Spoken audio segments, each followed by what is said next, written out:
The TTC went dark between Spadina and St. George, and the whole car exhaled at once. That involuntary, collective breath you hear when something unexpected steals the ground from under you. A phone hit the floor somewhere behind me. A woman near the front said, "Oh God," in a voice that was trying very hard to sound unbothered. The emergency lighting flickered on a beat later, just enough to turn everything amber and indistinct. That was when Faye Alderton grabbed my hand. Not the way she usually did, knocking her knuckles against mine when she wanted my attention, or tugging at my sleeve when she was about to say something she thought was funnier than it actually was. This was different. Both of her hands wrapped around mine, pulling it into her lap, with a quiet, deliberate grip, like she'd been waiting for exactly this kind of dark. "I've been trying to figure out how to say something for a really long time," she said. The woman across from us was staring at her phone like it held answers. Someone further down the car was trying to make a call that wasn't going through. I turned toward her. In the half-light, I could just make out the line of her jaw, the small frown she got when she was thinking too hard.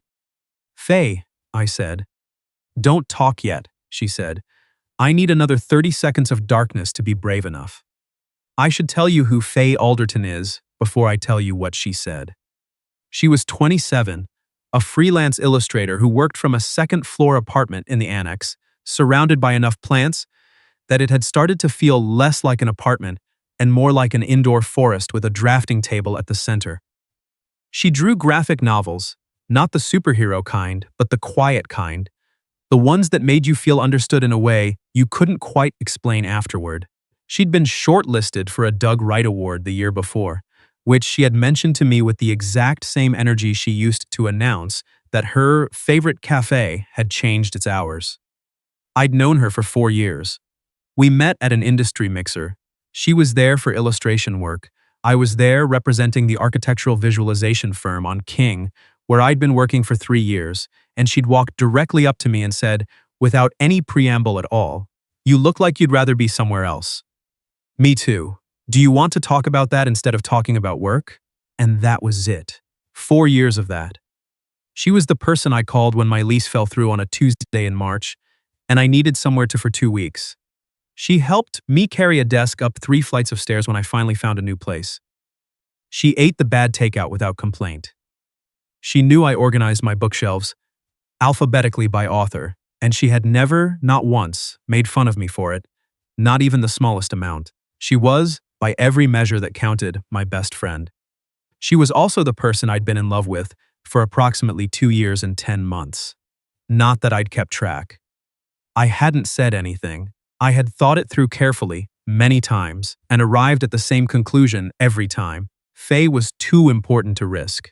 Not in the way people use that as an excuse, but in the specific way where losing her felt genuinely unthinkable, the way losing something essential would be. You'd eventually carry on, but you'd always be aware of the missing weight. So I'd learned to file the feeling somewhere deep and leave it there, to laugh at the right moments, to be useful, to be the friend she needed, rather than the thing I actually wanted to be. I had a system. It had been working. We'd been on the subway coming back from a graphic novel launch. A friend of Faye's named Cleo had put out her debut collection, and there'd been a small event at a bar in the Distillery District. Warm lighting, decent wine, people who talked with their hands. Faye had spent an hour near the food table explaining the narrative theory behind Cleo's panel layouts to 2 people who hadn't asked but were too polite to leave. I'd stood beside her and watched her talk and thought, this is the best part of my week, which told me everything I needed to know about my situation. On the way to the platform, she'd been quieter than usual. That was the first thing I noticed. Faye was not typically quiet. She narrated life the way some people narrate nature documentaries, specific, observational, occasionally too loud for enclosed spaces. But on the platform, she'd scrolled through her phone without reading anything. On the train, she'd sat close, our arms touching on the shared armrest, and hadn't said a word for almost 5 minutes. "You okay?" I'd asked. "Thinking," she'd said. I hadn't pushed. Faye thought out loud when she was ready and went very still when she wasn't. I'd learned to respect the difference. Then the lights went out. 30 seconds, I counted them without meaning to. Her thumb moved once across my knuckle. The train had gone still. No jolt, no announcement yet, just the quiet of a stopped thing. Outside the windows, there was nothing. Inside the car, phone screens lit up like scattered candles. Somewhere down the aisle, a small child asked, "Mama, what happened to the lights?" And her mother said, "They're just sleeping, Bug. They'll wake up in a minute." "Faye," I said again, softer. She still wasn't looking at me. She stared straight ahead, at nothing, at the dark. Her hands didn't let go. "I like you," she said, very quietly, very fast. "Not the way I'm supposed to like you, not the best friend way. I mean, I like you in the way I've been trying not to because I thought it would ruin everything. I've been trying not to for almost 2 years." The train hummed around us. A TTC operator's voice came on somewhere, muffled. A phone screen lit up and went dark again. I didn't say anything.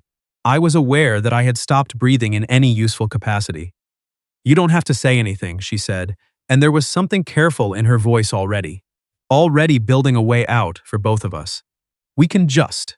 The lights will come back and we cannot talk about it."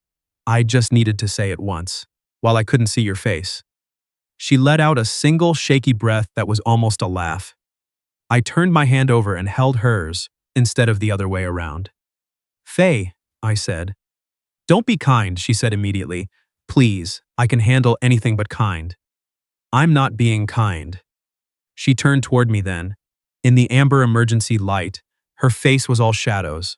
Her expression was the one she got when she was waiting for results she was afraid of. "I've liked you for almost 3 years," I said. "I've been very careful not to do anything about it." A silence with weight in it. "You're serious," she said. "I'm pathologically serious about this particular topic." Something shifted in her face. Not quite relief. Something more complicated than that. She looked down at our hands. "That's very inconvenient," she said. "I know. We're friends. I'm aware. Good friends. The best I have, actually." She made a sound that was almost a laugh. "You're not helping." "I'm not trying to. I'm telling you the truth while the lights are off."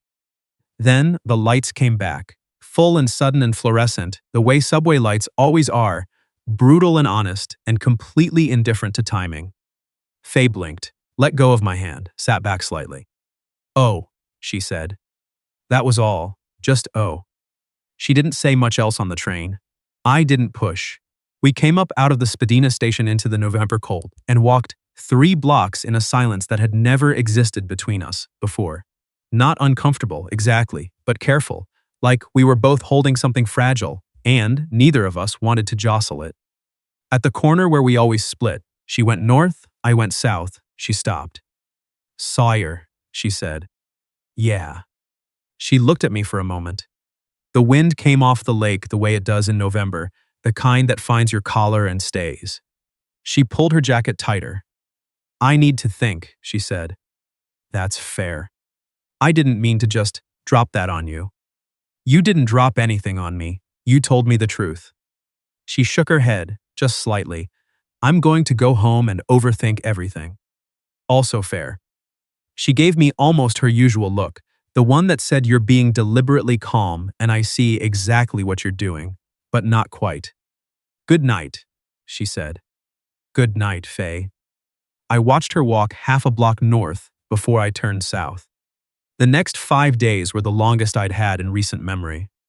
She texted Tuesday morning, a link to a bakery in Kensington Market with the caption, "New location opens today if you want to check it out later." Completely ordinary, like 2 people had sat on a stopped subway and nothing had been said in the dark. I stared at it for a while. I typed, "Are we just going to pretend nothing happened?" I deleted it. I typed, "Sure, what time?" I deleted that too. I sent "maybe this weekend, busy today." She sent back a thumbs up. On Thursday, she texted a photo of a plant she'd apparently just bought. A string of hearts, she said, and she'd named it Gerald. I said it was a great name. She said thanks. That was the whole conversation. I started to wonder if I'd misread everything.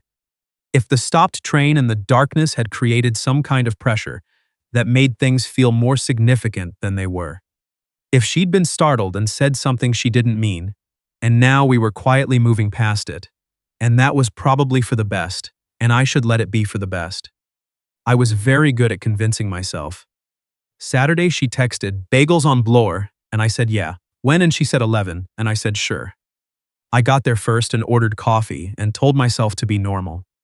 She came in wearing her old blue parka and a toque with a small pom-pom she'd always insisted was ironic.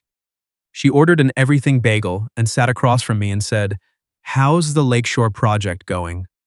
The Lakeshore project was a mixed-use development proposal that had been eating my brain for 6 weeks. Reasonable conversation topic. The client wants to change the cladding again, I said. Brutal. Yeah.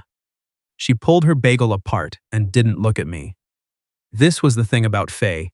I knew her. I knew the way she held herself when she was pretending everything was fine, a slight forward tilt, too much eye contact with whatever was in front of her that wasn't me. I knew the difference between her comfortable silences and the managed ones.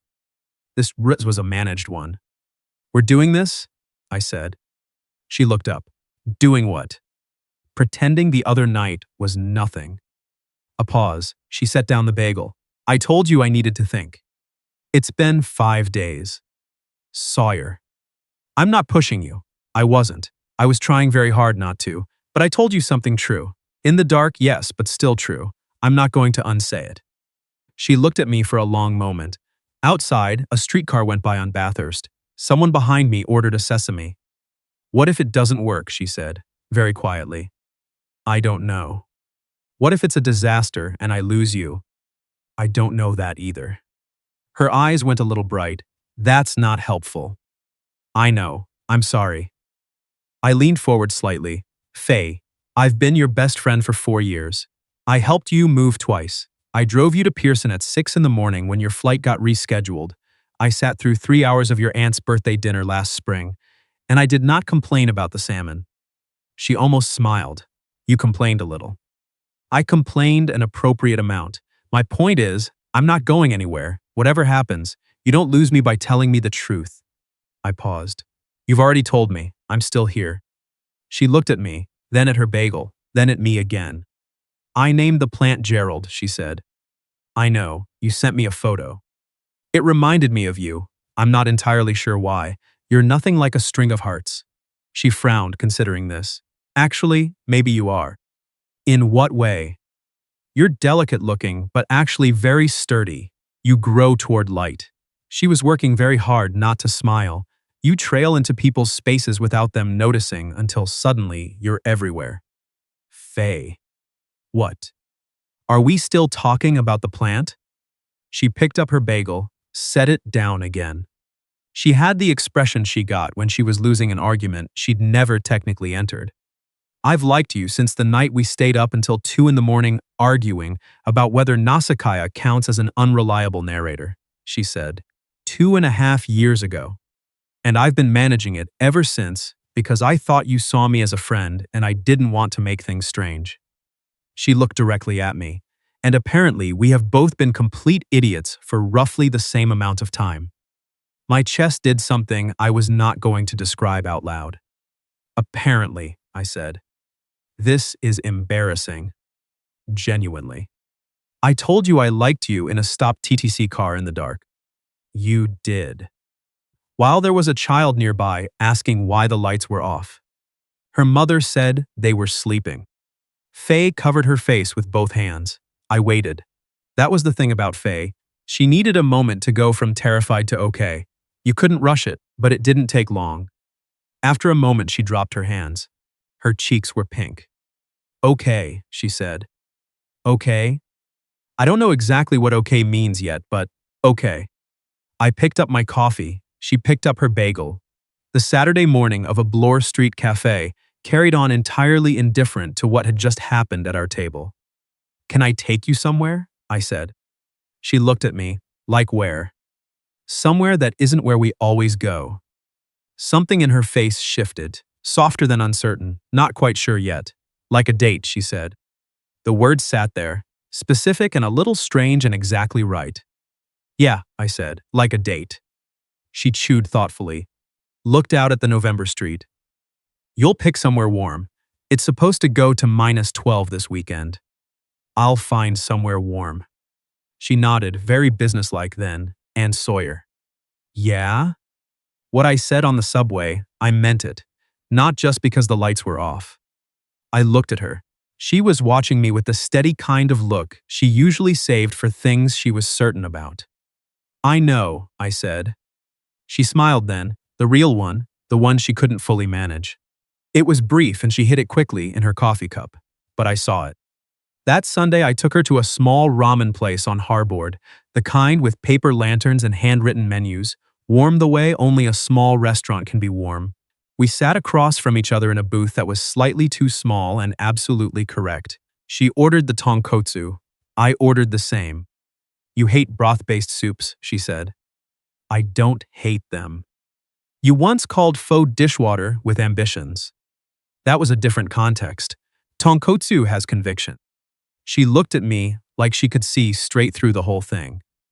You ordered it because I ordered it. I didn't answer. She hid a smile behind her water glass. We talked for 2 hours. Not about us, not directly. About the cartographer graphic novel she was working on, two mapmakers who fall in love while charting a city that doesn't want to be found, which she described with such careful detail and quiet pride that I sat there thinking, I want to hear her talk about her work for a very long time. About the Lakeshore Project. About whether the city was getting worse winters or just worse at dealing with them. Normal conversation, except that her hand rested close to mine on the table, and neither of us moved it away. When the check came, I reached for it. She got there first. I thought I was taking you somewhere, I said. Next time, she said, like it was settled, like of course there'd be a next time. Outside, the temperature had dropped the way it does in Toronto in November, suddenly and personally, as if the cold had decided to make it specific. She pulled her toque down. I did up my coat. We stood on the sidewalk in the lamplight. Walk you home, I said. It's 12 blocks. I know. She looked at me, then she linked her arm through mine. Okay, she said. We walked north on Spadina, past the restaurants with their fogged-up windows, past the music shop closed for the night, past the small park where the leaves had long since given up. She talked. I listened. Our breath turned to fog. The cold was the particular kind that makes you glad to have something to walk toward. At her building, she stopped. You know what I keep thinking about, she said. What? We were both just sitting there, for years, both of us knowing. She shook her head. We were so stubborn. Monumentally. I could have just said something at any point. So could I. She looked at me. Her cheeks were red from the cold. There was a small leaf caught in the pompon of her toque that she hadn't noticed. I'm glad the lights went out, she said. Me too. She rose onto her toes and kissed me. Quick and deliberate and slightly cold from the wind. When she pulled back, she had the look of someone who'd just solved a problem they'd been avoiding. Good night, she said. Good night, Faye. She went inside. I stood on the sidewalk for what was probably too long before I turned and walked the 12 blocks home. 7 months later, we took Line 1 East to a gallery opening. It was a group show. Faye had 4 panels in it from the cartographer project, pieces she'd worked on through the winter and into the spring with the focused, slightly terrifying energy she brought to things that really mattered. I'd seen every version. I'd brought coffee during the difficult stretches and dinner during the final push, and told her it was good each time because it was good each time, and when she looked at the finished panels and said, I think they're okay, I said, Faye, they're extraordinary, and she'd looked at me like she was deciding whether to believe me, and then she decided to, which was its own kind of thing. The gallery was warm and full of people who talked about light and negative space and tonal balance. Faye moved through the room slowly, stopping to talk to people she knew, always finding her way back to me. On the way home, we took the train south. The car was fuller than that November night. Students, a man with a grocery bag, a couple sharing earbuds. Faye sat beside me, shoulder to shoulder, her gallery catalog rolled up in her bag. She was tired in the quiet way she got after. Something she'd cared about for a long time was finally done. Not empty, just settled. Between Spadina and St. George, the lights flickered. Just once, a single stutter, then steady again. Faye looked at me, I looked at her. She smiled, slow and specific, the kind that meant she was remembering exactly what I was remembering. Then she took my hand, not the urgent searching grip of the first time, something easy and deliberate, fingers laced through mine, her palm warm against mine. If the lights go out, she said, perfectly conversationally, I'm still going to like you. I know, I said. Just thought I'd say it in the light this time.